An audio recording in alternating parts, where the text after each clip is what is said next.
This is Daily Blast Live. We're talking about what you're talking about. You all ready for this? This is a sham. No. Y'all, just stop. Get real.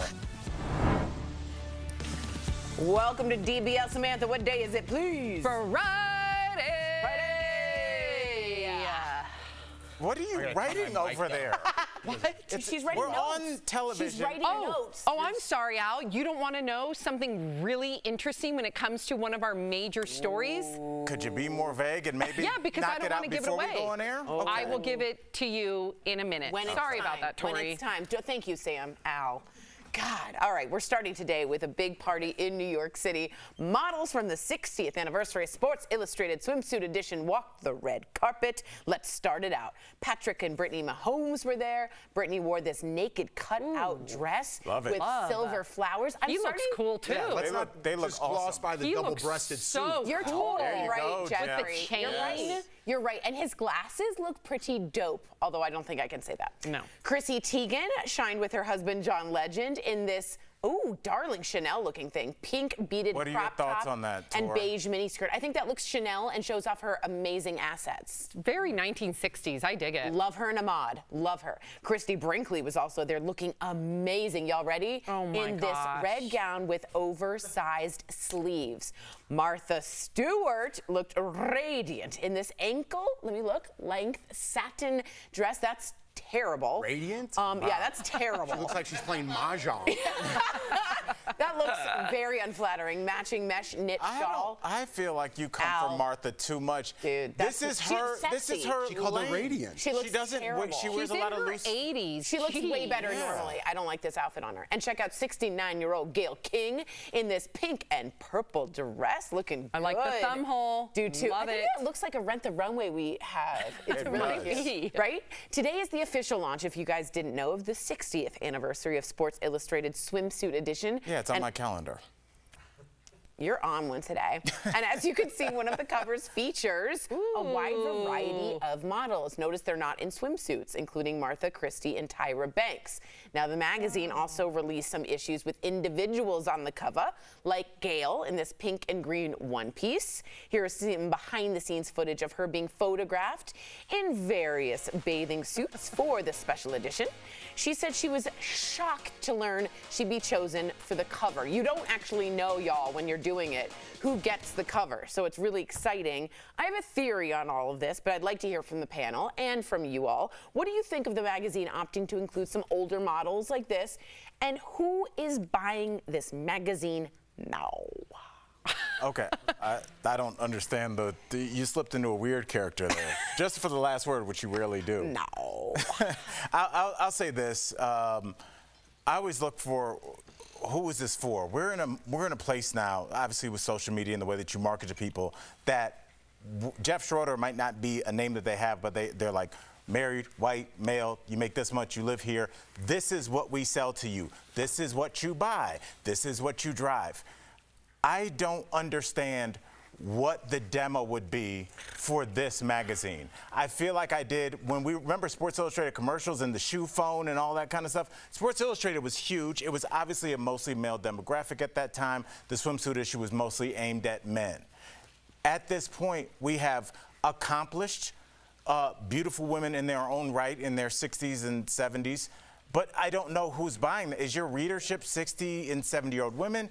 Do you want your readership to still be those same men that were looking for those supermodels? What is your thinking if you're the head of the CEO of Sports Illustrated? Would you like me to give you some of the research that I have the stats here? that you were copying down like you were cheating in my class 10 years ago? The stats that I were copying down so I could give you some answers since you just leave them asked on the some screen. questions. All right, Squabbles, too. Okay, so first and foremost, recently they've tried to become more diverse. Is it because they're trying to be woke, or is it because they're trying to make up their subscribers? So 1.23 million paid subscribers for Sports Illustrated in 2023. Now, back in the day, it was more around 3 million. So that's less than half. They are hurting. They are bleeding. They're doing everything possible to get new readers. Could it be that they're thinking, okay, the men now have the internet. They can look up beautiful women, whatever is in their brain. trying to be PC here. On the internet, right? And so Sports Illustrated, as sexy as it is, it's much more tame than the internet, as I blot my leaky eye. So I think what they're doing is they're trying to save their business, and I don't know if it'll work. I personally like to see the older women in there, the more diverse women, but we'll have to wait and see. Jeffrey, what's your response? In the boardroom meeting, they're like, what's going to save us? And they're like, Gayle King in a swimsuit. Yeah. That was what they came up Yeah. with. They did. What do you think of that response? What if you were at that board meeting? I just think it's interesting. Ladies look lovely on the cover. All of them look beautiful. But it's the name is on there. Swimsuit edition. Nobody's in a swimsuit. Right. So that kind of defeats that whole purpose there. I understand about demographics and inclusivity and all that stuff. But when you look at like a supermodel or someone who graces the cover of a magazine, you want them to almost look unattainable. Like, man, I could never get there. I'm speaking for Men's Health now. I'm gonna grab this magazine so I could look like this guy that I've never seen in my whole life. Where did he come from? What does he eat? What does he exercise? How does he get like that to be on this cover? If I saw somebody that looked like me with a dad bod and pale and not attractive in his mid-40s, I might just peruse by to someone else. Okay, and that's fair, but let me ask you this. I hear what you're saying. And by the way, there are other covers. That isn't just, well, that is just showing the legends, one of the covers. If I were a woman, and I am, if I'm perusing a magazine rack, I don't think I'm right now looking for someone more unattainable. I'm looking for cute swimsuits. Same. And I'm looking for like I need a woman that looks, suit. and I want to look at a body that kind of looks like more like mine in a swimsuit. So one of them was wearing a Juliet Porter swimsuit from Siesta Key, and I follow her, and I'm like, oh, and I looked up that swimsuit. Here's my theory: they're turning the swimsuit edition into a female issue, Like a catalog? like a female, like exactly, like women are going to be buying I want to this. see women in a similar body type to me, right? Like mom and not too showy, right? I want to see what that suit looks like, because what I do love about the Sports Illustrated swimsuit issue is the fact that you can always see the designer. Right. Well, but in that makes a lot of sense, and that's something I would not have known. That's my my only theory. question is this Sports Illustrated's lane? Aren't there other publications where that's all they do? Not about where they swimsuits. Have, And really? not in a classy way that this brand is built up. There's name to it. It's sort of like the Mercedes of that era, or BMW. And I think they're aiming and thinking they want it to be more inclusive. It might not this work, sounds though. feminine to me, and I'm wondering if they're trying to make it a female issue. We'll see. We'll see. BMWs are still popular in this era. I know I'm saying they're the top of the line. Yeah. They drive. Are now. Yeah, ultimate driving machine. Yeah. Okay. You're an ultimate something machine. so Coming up on DBL, celebrity really weird. chef Alex Guarnaschelli is telling us all about season 2 of the Italian cooking competition Chow House. I didn't get it. That's also chow eating. Okay. She explains it in the And hi and goodbye, because it's a reality show. Right, and the #1 golfer in the world, Scottie Scheffler, he gets arrested. What led to him being charged with assault of a police officer?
Welcome back to DBL. All right, we got to talk about this. The best golfer in the world right now, Scottie Scheffler. No, you're not involved.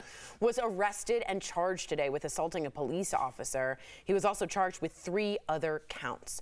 Let's take a look at this video, okay? He was arrested this morning outside the PGA Championship in Louisville, Kentucky, where there happened to be a fatal accident earlier. And I want to make it clear, Scottie Scheffler was not involved in that earlier accident where a pedestrian was unfortunately killed by a bus that was going by. A reporter, an ESPN reporter, was there capturing the whole scene on video, with the police telling him Scheffler was going to jail. Here's what the reporter says happened. Take a look. He tried to pull around what he believed to be security, ended up being police officers. They told him to stop. When he didn't stop, the police officer attached himself to the vehicle. Scheffler then traveled another 10 yards before stopping the car. The police officer then grabbed at his arm, attempting to pull him out of the car before Scheffler eventually opened the door, at which point the police officer pulled Scheffler out of the car, pushed him up against the car, and immediately placed him in handcuffs. Okay, so we have an update for you. Scottie did tee off hours later. He's actually playing in today's round.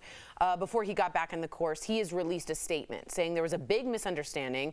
He never intended to disregard any of the officer's instructions. So what do you think of this and the fact that he's already back on the course? This is complicated and more nuanced than we think. Do you want to know my first thought is? Yeah, sadly, please. and this is no disrespect to the pedestrian, but this is like the way that Happy Gilmore 2 would start. Him getting out of jail and then just They're going in straight. production for that right Are now. they? It really seemed like a movie, like you're in. Very bizarre. And it's going to be kind of, I believe, a movie for Scottie Scheffler in that I don't think he's going to face many criminal charges, if any, for this. He is, at this point, especially being in Louisville, Kentucky, a dignitary in that state right now. He might be the most famous person in that state. I don't think they're going to pursue legal charges. I just think anytime there's a situation where I am driving and there's a police officer attached to my car, there's going to be some consequences and repercussions for that. And I don't think I'll be out of jail and on the course in an hour.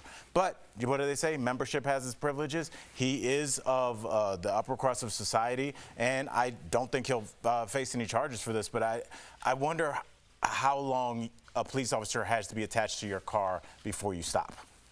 First of all, why do you go? Okay, listen, I'm not trying to Monday morning quarterback. If he really thought that was just security because it was right in front of the PGA golf course and he was trying to get there in time, I can understand that. However, if you see lines of car, an ambulance, sirens everywhere, in my opinion, get out of your own head and think about, oh my gosh, did something bad happen? Is there a crime scene here? I understand that the police officers have to do their job. So I'm more on their side here. I mean, a man lost his life. A pedestrian lost his life. So I don't know why we're giving Scottie Scheffler, but there's an ambulance there. Right. And let's give you some context here. At 5 a.m., the pedestrian lost his life or was hit, and there was a crime scene. At 5:30, Scottie approaches. So it's not it's still a crime scene at this point. This is a daunting line of cars. Jeff, only here, but like as you talk, look at the line of cars. Maybe he was panicking, like this is going to be a 2-hour wait. I'm going to miss my tee time. That's what I'm thinking. What are you thinking? There's a bunch of stuff going on here. I appreciate you saying that, Al, because let's just put it out there. If that was just a regular case scenario and that was a black guy and dragged someone in a car, I totally get your point, right? But as far as Scottie Scheffler goes, he has to tee off at a certain time, and you have to be there and you have to do your warm-ups. There's $3 million on the line for first place, right?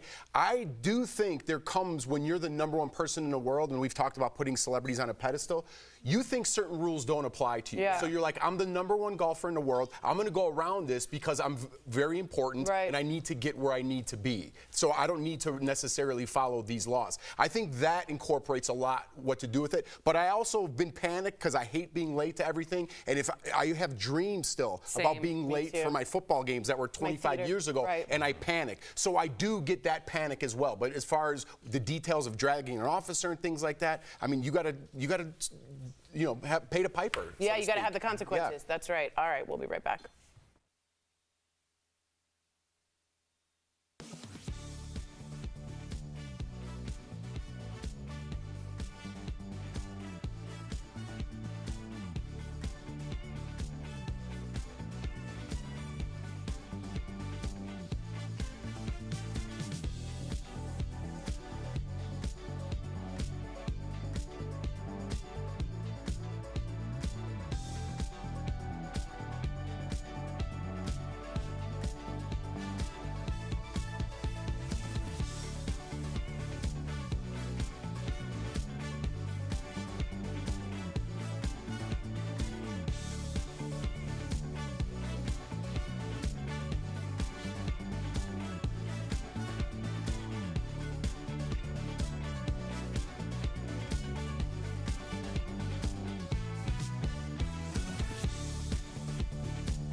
Welcome back. What's your first thought when you think of Italy? Is it the food? Well, you're not alone. Earlier, we spoke with Chef Alex Guarnacelli all about her new show celebrating Italian cooking. She also chimed in on the trending debate, is a taco a sandwich? Check it out. Alex, welcome back to DBL. Before we start, we did see you So excited to be here. an answer. So we do want you to now take the floor, settle this. Are tacos sandwiches? Okay, well, my answer's twofold. One, I say any form of bread in any culture, and who are we to say what constitutes bread, right?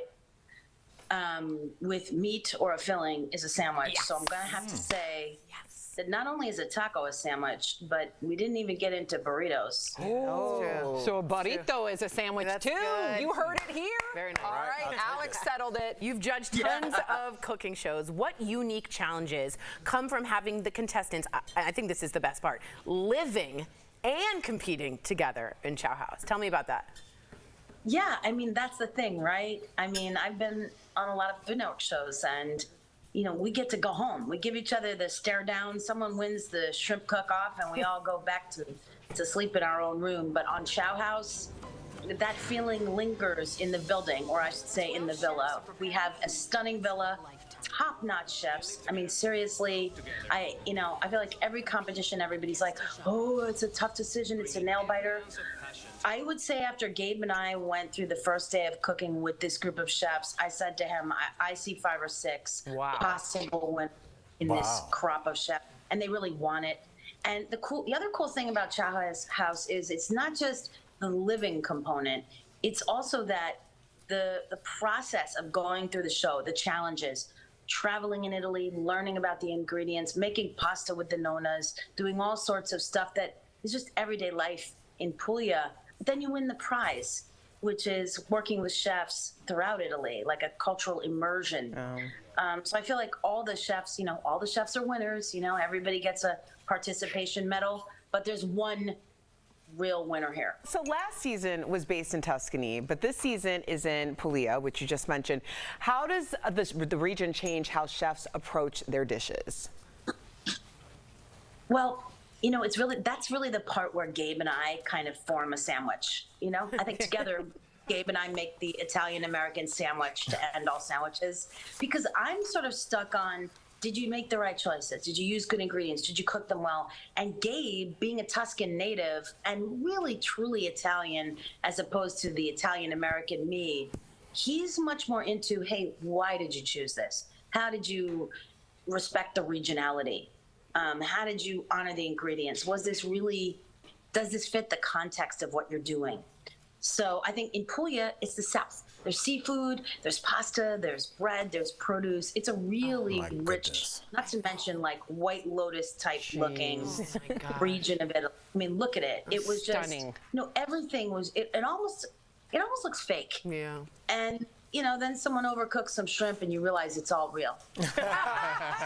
Well, listen, we got to see a picture of the region. It is gorgeous. If you were to make a dish to represent yourself and this region, what would it be? I don't even have to think.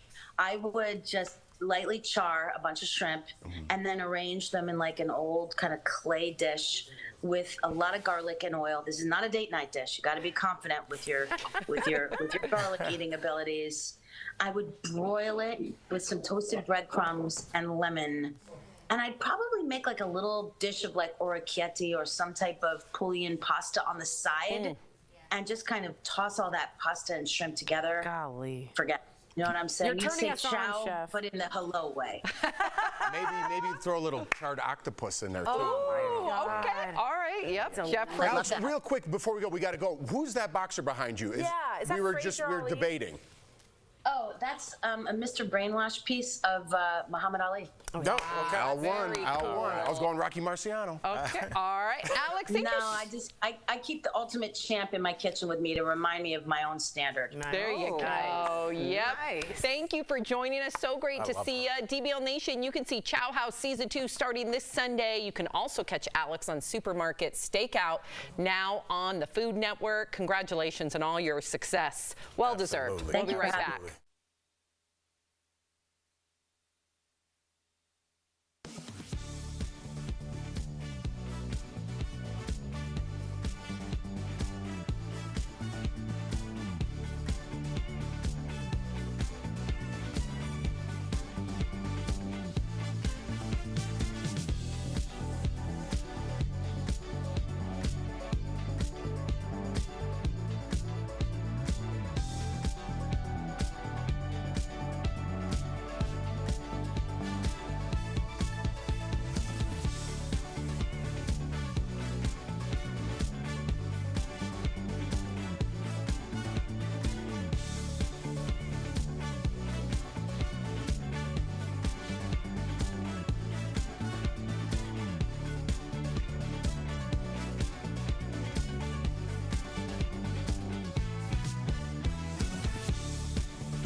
Welcome back to DBL. We're so close to summer and all the fun summer vacations. So if you're searching for the perfect place to stay, look no further.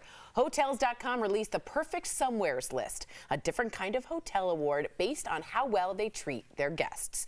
A new survey found some people spend more than 10 hours researching which hotel to book. I spend months. Me too. Months. I love it. I love it. Sounds like you don't really need a vacation if you have 10 hours to spend. Wow, sounds like you need to go to Happy Town. Cumulative. Yeah, 10 minutes here, 20 minutes there. Yeah, agreed. So Hotels.com is making it easier by listing the best of the best for you. The complete list is available on Hotels.com and in the Hotels.com app. If you follow them on Instagram, you'll get a peek inside the perfect somewheres. So has any one of you picked your summer travel? Have you picked it out? No, but this is great, though, It's to help you great. out because you want good service and people that are nice in a kind spot, right? I'd rather have that than over a beautiful amenities and everybody's jerks there. 1,000,000%. Yeah. And I also, can I be honest, I get hyper-focused because I have ADHD and I could go on and have analysis paralysis where I never make a choice. So to have it weaned down into an algorithm that's good for me is very nice. And I like that it's curated. Do you leave reviews? I do. And I read reviews. I take it very seriously. I think they're very helpful for consumers to give and have some power. I think reviews get a bad rap for I the most agree. part. The only thing, I don't read food reviews, but I think any kind of electronics or anything, people don't know each other. You usually get a good review. In hotels, a lot of times, like I'm a mother of two, I'm an older person in a wheelchair. You can find those things, and it will tell you the real. So I like it. I like it too. Do you disregard bad reviews? Like, this person's crazy. Yeah, when they're like Yes. weird. Yeah, And, I'm like, and they're this too person's a long, and problem. you're like, Anything is like our waitress was rude. I'm like, what did you do? Exactly. Yeah, I never listen to those. Yes. No. DBL is new every day. We will see you same time, same place Monday. Y'all have a good weekend. Maybe start planning some of your summer travel vacations. Right. Good job, Tori. Bye, guys.